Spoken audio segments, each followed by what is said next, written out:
இது உண்மை எனில் மொழிபெயர்ப்பு சரியாக அமையாததால் காலத்திற்கும் அழிவு தரும் களங்கம் நேர்ந்தது எனலாம். மொழிபெயர்ப்பு கல்வி. மொழிபெயர்ப்பை கல்வியாக ஆக்குவதன் மூலம் அனைத்துலக அறிவையும் நாம் எளிதாக பெற முடியும். பல அறிவுத் துறைகளுக்கும் தொழில் துறைகளுக்கும் வெளிநாட்டாரை எதிர்பார்க்காமல் நாமே நமக்கு வேண்டிய அனைத்தையும் உருவாக்கிக் கொள்ள முடியும். மனித வளத்தையும் முழுமையாக பயன்படுத்த முடியும்.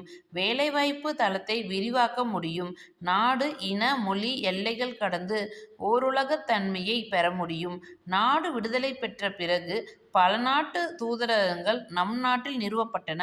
அவை தங்களுடைய இலக்கியம், பண்பாடு, தொழில் வளர்ச்சி, கலை போன்றவற்றை அறிமுகப்படுத்தும் நோக்கில் தத்தம் மொழிகளை கற்றுக் கொடுக்கின்றன. முயற்சியை மேற்கொண்டு வருகின்ற இதனை சார்ந்து பிற மொழிகளை கற்றுத்தரும் தனியார் நிறுவனங்களும் உருவாகியுள்ளன. பள்ளிகளும் கல்லூரிகளிலும் பல்கலைக்கழகங்களிலும் பிற மொழிகளை கற்கும் வாய்ப்புகள் உருவாக்கப்பட்டுள்ளன. பாரதியின் மொழிபெயர்ப்பு. எக்ஸிபிஷன் காட்சி, பொருட்காட்சி. ஈஸ்ட் இந்தியன் ரயில்வேஸ் இருப்பு பாதை. ரெவல்யூஷன் புரட்சி. ஸ்ட்ரைக் தொழில் நிறுத்தி இருத்தல், தொழில் நிறுத்தம், வேலை நிறுத்தம். இலக்கிய இறக்குமதி. பிற மொழி இலக்கியங்களை அறிந்து கொள்ளவும் அவை போன்ற புதிய படைப்புகள் உருவாகவும் மொழிபெயர்ப்பு உதவுகிறது. இலக்கியம் என்பது தன் அனுபவத்தை எழுதுவது என்றாலும் அது கலைச்சிறப்புடையதாக இருக்கிற போது அனைவரது அனுபவமாகவும் பொதுநிலை பெறுகிறது. அத்தகைய பொதுநிலை பெற்ற இலக்கியத்தை மொழிவேலி சிறையிடுகிறது. மொழிவேலியை அகற்றும் பணியை மொழிபெயர்ப்பு செய்கிறது. ஜெர்மன் மொழியில் மொழிபெயர்ப்பின் மூலம் அறிமுகமான ஷேக்ஸ்பியர் அந்நாட்டு படைப்பாளர் போலவே கொண்டாடப்பட்டார்.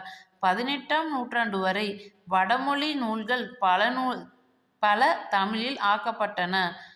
ஆங்கிலேயர் வருகைக்கு பின் ஆங்கில நூல்களும் ஆங்கிலம் வழியாக பிற ஐரோப்பிய மொழி நூல்களும் அறிமுகமாயின.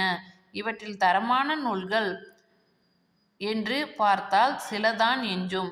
இதே போல தமிழ் நூல்களும் பிற நூல்களுக்கு அறிமுகமாயின. தமிழுக்குரிய நூலாக இருந்த திருக்குறள் உலக மொழிகளுக்குரியதாக மாறியது மொழிபெயர்ப்பால்தான்.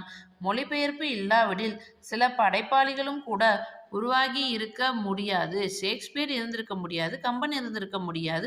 ரவீந்திரநாத் தாகூர் வங்க மொழியில் எழுதிய கவிதை தொகுப்பான கீதாஞ்சலியை ஆங்கிலத்தில் அவரே மொழிபெயர்த்த பிறகுதான் அவருக்கு நோபல் பரிசு கிடைத்தது.